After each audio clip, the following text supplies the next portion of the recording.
really don't understand what Atlanta's endgame is. They do nothing but choke and fail at everything they do. All signs are pointing at a painful rebuild in the near future, but the Falcons seem to be desperately clinging on to the hope that they're still competitive. Even then, riddle me this, Batman. Why are you drafting a potentially generational tight end in the first round? Posture is a team ready to compete, yet decide to trade Julio Jones to the Titans after the fact. What is their vision? Where's the direction? This entire franchise has been lost since you know what. And it feels like they're so shocked that they're paralyzed by the indignity. Atlanta just has to hope. Hope Matt Ryan still has gas in the tank. Hope the defense can refortify itself. Hope that something can go right for once. Hope is a dangerous word for the Falcons. It tends to painfully backfire. The NFC is pretty tight in a lot of aspects. A logical person would just sit back and let it all develop, but I'm an impulsive bastard. I need to make shitty predictions that backfire quickly. The NFC East will surprisingly not change hands again, and it will be Washington that pulls it out. The NFC North is still Packers territory, however. The NFC South, I hate to say it, but Brady and the Buccaneers have it on lockdown. The NFC West, though? That's tough, but I'll have to say San Francisco bounces back if they're healthy. For the wildcards, I'm rolling with Seattle, New Orleans, and the Rams. Once again, many teams can be considered for these 3 slots. With that being said, I should shut the hell up. It's time for some fucking football. 2 teams that had terrible seasons last year. 2 teams that seem to have unrealistic expectations as to where they are. One team at least lived up to those lofty goals for one game.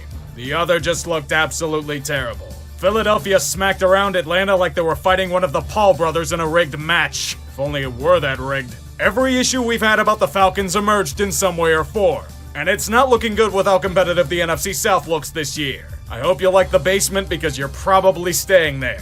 Philly, you can escape out the back. Your reward is getting to live for another week. And a nice extension for Jordan Mailata. Do not resist the great evil of Tampa Bay. There will be no mercy for treasonous cowards. Atlanta can try all they want to win the battles of the day, but the Buccaneers are too strong in the arts of black magic. Their demons will overtake all the forces of good. Tom Brady and his sorcery will conjure the most vile of creatures to secure quality points. And when all else fails, team defense will consume Matt Ryan's soul by a litany of pick sixes. Do not attempt to rebel. All dissenters will be shot or worse. The only thing that bleeds into the minds of their opponents are Tampa Bay Red. It's the last image they see before they die. Tom Brady needs to feed on their young to remain immortal. That's the real TB12 plan. They just don't mention that in the brochure. It's desperation time for these 2 teams. They're 0-2 but have foolish ambitions of something much greater than this. One of these curses must prevail. The doom of 28-3 or the reign of the derp. The Giants retired Eli Manning's jersey beforehand, and New York chose to honor his legacy by retiring their team offense for most of the game. You realize this is Atlanta's defense, right? This isn't advanced calculus. Shit, it's not even long division. Is this that common core stuff that tries to rethink offense instead of focus on the basics? It makes sense as the Giants' offense was as awful as Mara's attempt to appeal to the fans. I know he hates taunting. I'd be too when opposing defenses taunt your offense with their own futility. They didn't score a touchdown until the 4th quarter. And the defense can only hold on to containing a hard-declining Matt Ryan for so long. Dory Jackson can whiff on all the easy passes he wants, but when the game is tied, you have to move the ball efficiently. So the G-men put their collective heads together and do a thunk. The result of that genius? A screen pass on a 3rd and 19? Yeah, get Danny Derps fumbled again, but you at least have to try. Their defense is obviously exhausted, so guess what happened? Lapses in coverage and the Falcons getting into field goal range. Young way two from 40.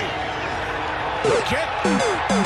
Straight through. It's an ending fitting of Eli himself, harkening back to him getting fucked over by Ben McAdoo. John Mara's pissed that their ass-backwards ways haven't won them anything, and responded by assaulting innocent garbage cans in a lobby. Oh, that's a 15-yard penalty. We can't have emotion in this league. That's Jason Garrett you just taunted, you inconsiderate swine! Atlanta had their inexplicable win against an opponent they were expected to lose to. And that seemingly satisfies them on the defensive side of the ball. Then again, the Falcons' defense has been terrible for a while now. It holds back their offense from greatness. Here I am saying that Matt Ryan is declining hard and is possibly cooked, and he comes back with this. Who knew that Cordarrelle Patterson still had these kinds of games left in him? It's like he's back at Tennessee. So in front of this sparse crowd at Goatsy Stadium, you'd think the fans would leave with a win and a Home Depot gift card or something? Oh, you poor child. You don't know the Falcons' love of imploding. What other team could make Taylor Heineke look like Tom Brady? Atlanta, that's who. Heineke played his goddamn heart out, but the Falcons do themselves no favors. Even up by 8 with a few minutes left in the fourth quarter, you know the inevitable is coming. Chase Young committed one of the most heinous assaults on a quarterback in NFL history. How dare he touch a player and interrupt offense? Doesn't he know that's forbidden these days? But even then, you could smell it in the air. The opposing comeback.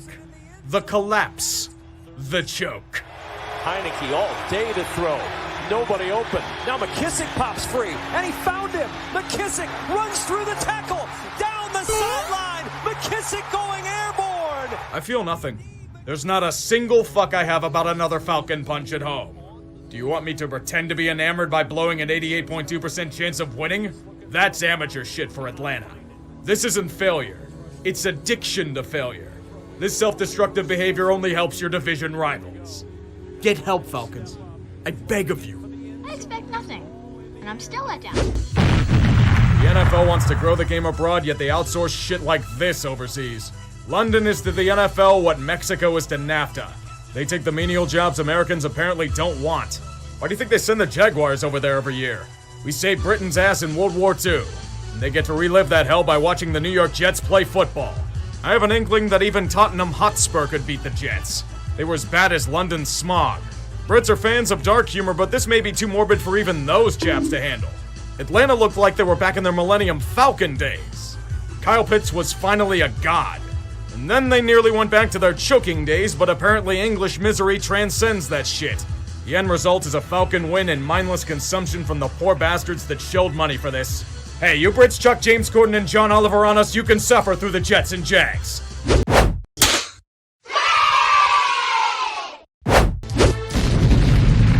It's been roughly 10 games where Tua Tagovailoa has started in the NFL. It does not matter. The Dolphins are desperate for their new savior. Trading for Deshaun may be a Hail Mary pass to save people's jobs and could result in long-term damage to the organization, but I need to ask this, Miami. Can Deshaun block or play defense? Tua may be what people call limited, but he's not even the biggest problem on the fucking offense. What is he supposed to do when the Atlanta Falcons are apparently giving this coaching staff and defensive scheme fits? Yes, Kyle Pitts is really good, but how come they're allowing him to make things way too easy? Hold on, right, Tua threw a couple of really bad picks, so that means he's going to have to go into witness protection for his own safety. Miami's going to turn that poor fucker into a belly dancer. But before that, he helps to allow Atlanta to deal with the tradition of falconing late in games. It's an ancient ritual so honored you'd think it was Passover. Another blown double-digit lead? Jesus Christ, what did I tell you about your addictions earlier? You're seriously gonna have me believe that the Falcons are going to march down the field thanks to the Dolphins' shitty defense and win? Atlanta did make it to the World Series, however. It is in the realm of possibility, and Younghoe Koo is automatic. Younghoe Koo for the Falcons victory, and How in the hell do you out-Falcon the Falcons? Miami's now 1-6 with the season all but over. But don't worry about the shitty defense and O-line. Deshaun Roethlisberger is going to massage out a happy ending for you boys. He dealt with the same shit in Houston. For the Carolina Panthers to win football games, they'll have to do it by means of defense. It's been proven over the past month that the Panthers are absolute trash without Christian McCaffrey to carry the load. The fortunate thing is that they are playing Atlanta. Everyone in that city is distracted by the Braves on the cusp of winning a World Series. Hey Falcons, look over there! The Panthers repeated that same game plan for 60 minutes. The offense still isn't doing shit, but Atlanta fell apart in the standard Atlanta ways.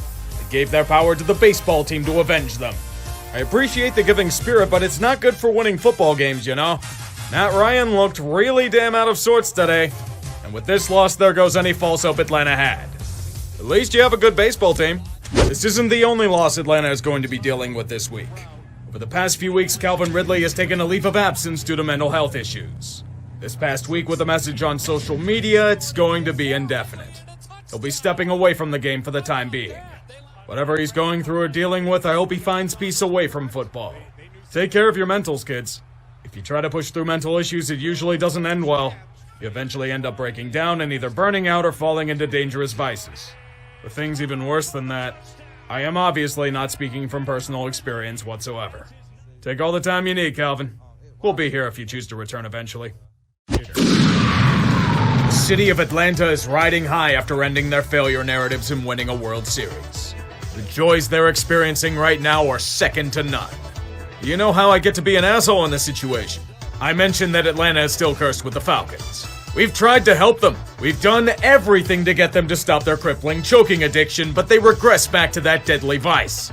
Last time we visited the Falcons, we caught them in the closet enjoying autoerotic asphyxiation.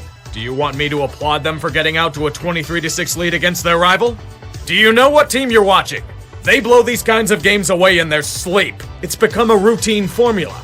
Just have the drive stall out quickly, the defense break like it's the team's psyche after Super Bowl 51, and then finish it all off with the typical conclusion. Falconing at its finest. A 98.8% chance of winning blown down the drain against a primate called Trevor Siemian.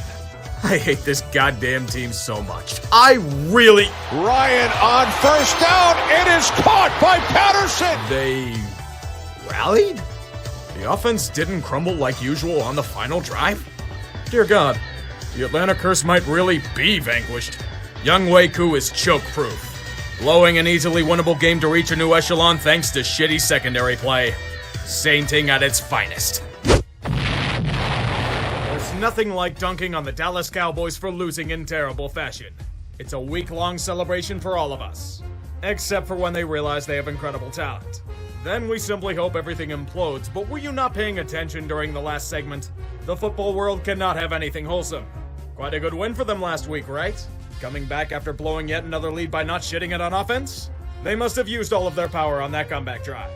Dallas had scheduled a public sacrifice on Sunday, conveniently using the Falcons as offering for a chance at another playoff win. Jerry Jones will feast on the ashes of the damned. As Atlanta's organs are harvested while they're alive, they will slowly die hearing 4 words. How about them Cowboys? This game showed last week was a fluke for both teams. We will now return to our regularly scheduled narratives. Have you ever seen those nature documentaries where a cheetah or leopard toys with its prey before they make it their final meal? A sick pleasure in torturing the poor bastard pissing itself. I should put on a really shitty Richard Attenborough impression for this segment. It's about as much of an effort as the Falcon offense made. I cannot exaggerate how dominant the Patriots were. Atlanta didn't just get shut out. They couldn't get over 100 yards of total offense until the end of the third quarter. Don't be mistaken, this was not a repeat of 28-3. That would imply the Falcons put up any sort of fight. For the second time in 5 days, Matt Ryan is left to die. Players seemingly give up and their opponents look like contenders. Although the Patriots have looked really damn good as of late. If their offense wasn't carrying around Josh McDaniels to relevance, the game would have been uglier. Dread it. Run from it. The destiny of New England arrives all the same. The hoodie is inevitable. Let me describe the Jaguars season in one picture. Before the game, the team's mascot was stuck in the air while ziplining and had to be lowered to the upper bowl. Never has a situation been more ironic. Jacksonville is stuck because things keep fucking up. Atlanta is not a good football team, yet against easy opponents like this, it's a feast. This was a group that had been blown the fuck out in the past 2 games, yet shook it off like nothing happened. It's what the Jags do for teams. They are the health icon in a video game. No matter the wounds, there will be healing and rejuvenation. It was an easy win for the Falcons. Almost too easy. Even then, for as pathetic as they are in reality, Atlanta's only a game behind in the wildcard race. The Falcons have been doing nothing but shooting their own kneecaps and are still in striking distance. The 2021 NFL season, folks. Atlanta, I'm sorry, but you're supposed to bow down to Tom Brady and his greatness. I don't care that you still have flashbacks about that moment, and I don't care that you're still on the playoff hunt. You're going up against Tampa Bay. Look, boys, I want you to know that them beating you today is nothing personal. It's just that the Falcons are a team on the decline, and you have no way of covering Chris Godwin or Rob Gronkowski. Don't worry, we'll make it look competitive. Atlanta will be allowed to fight and claw into making this a competitive game, even if it somehow makes Tom Brady look terrible thanks to a bad read. How's this for a storyline? The Falcons are only down by 3 charging into the third quarter, but fumble the ball away as they're entering Bucs territory. At that point, the Falcons' offense is able to do nothing. one piece or play away from making a statement, yet Tampa Bay is always a step ahead of them. Don't feel too terribly, Atlanta. The Buccaneers have won 3 in a row now. You might be allowed to win next time, boys. You are playing Carolina next, and they did just fire their once hotshot offensive coordinator. Both these teams are absolute garbage and don't deserve any shot at the playoffs, but this season is about prolonging agony. One of these teams must unfortunately win, because tying is impossible unless you're the Lions or Steelers. Jobbing to the heavyweight contender in Tampa Bay allowed you to be relegated to a mid-tier matchup with Carolina, where the competition is much easier. When they're trotting out an aging star in Cam Newton, the only thing they're gaining are a few more sold tickets. Forget innovation. No-run CMC has turned this offense into a dead horse I need to beat into the ground. Against this pathetic unit, the Falcons' D looks like they're back to their 1977 heyday. Things are depressing in Charlotte. Cam Newton got benched. Summoned back into the game when they realized his backup sucked, and then got benched again. It's a shame this is how his career dies, but the team is dying along with him. This loss reinforces it. To think I thought the Panthers were on the right track after last year. I'm sorry for the jinx, Panthers fans. We can all agree this year has been insanely fucked for the NFL. Most games like the last one we recap feel like they're on some kind of drug cocktail.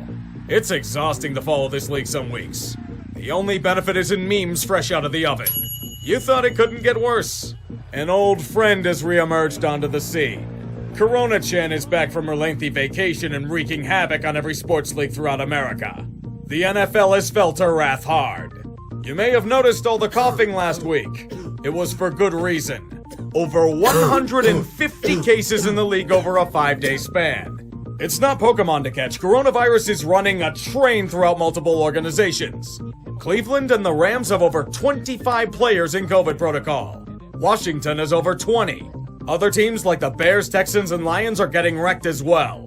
8 teams are in enhanced COVID protocols. This is the worst-case scenario we were fearing last season, and we're seeing it happen in front of our eyes. The NFLPA pleaded with the league for games to be postponed, but of course they waited until the last moment. In a shocker, the Shield cared more about game integrity than cold hard cash. The Saturday Browns and Raiders tilt has been pushed to Monday. Seahawks versus Rams and Reskins versus Eagles have been rescheduled for Tuesday. We have it again in doubleheader form, boys! Tuesday night football! Any chance we can get a Wednesday night game?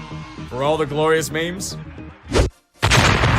One of these teams is not like the other. Both of these fighters may be contending for playoff position, but there's a massive fraud in our midst. Atlanta, I appreciate the effort to overcome your unbelievably damning shortcomings. I really do. But we have to be honest with ourselves. You don't belong anywhere near where you are now. Not with your point differential, not with what you apparently call a defense, and not when you're getting slapped around silly by a team like San Francisco. They still have a shit ton to prove. They need to solidify their own dreams of vengeance and fury. George Kittle has been awoken, and he desires blood sacrifices to fuel his lust of wrecking coverages. The Falcons' false ambitions have been all but proven a lie.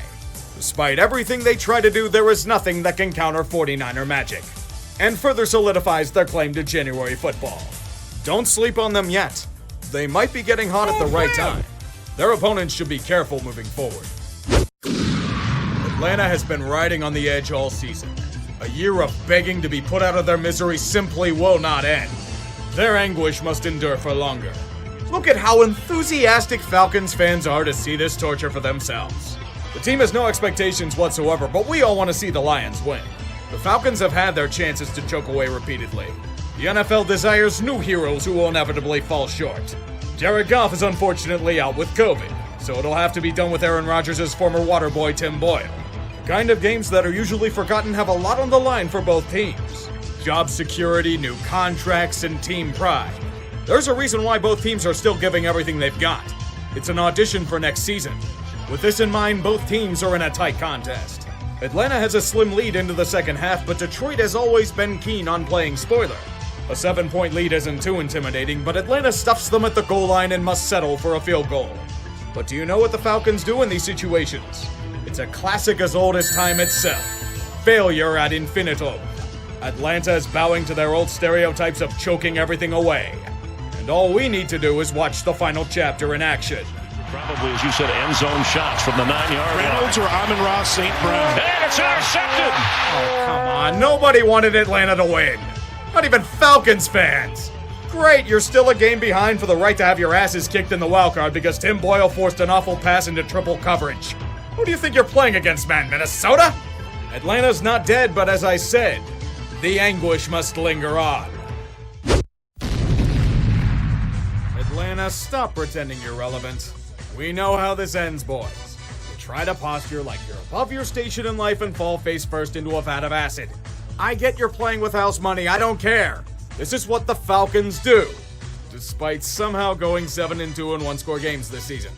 Still a better outcome than the relentless choking, but this is where it ends. You had your lead at halftime because Josh Allen is the only thing that makes the Bills' offense run, and he was throwing free picks like it was a betting insider.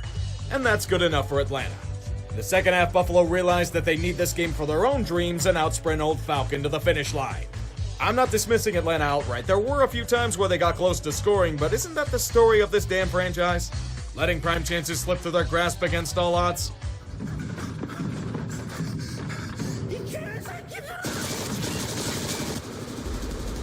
Atlanta Falcons eliminated. I'm calling both games. Think this could be Matt Ryan's final game as a Falcon?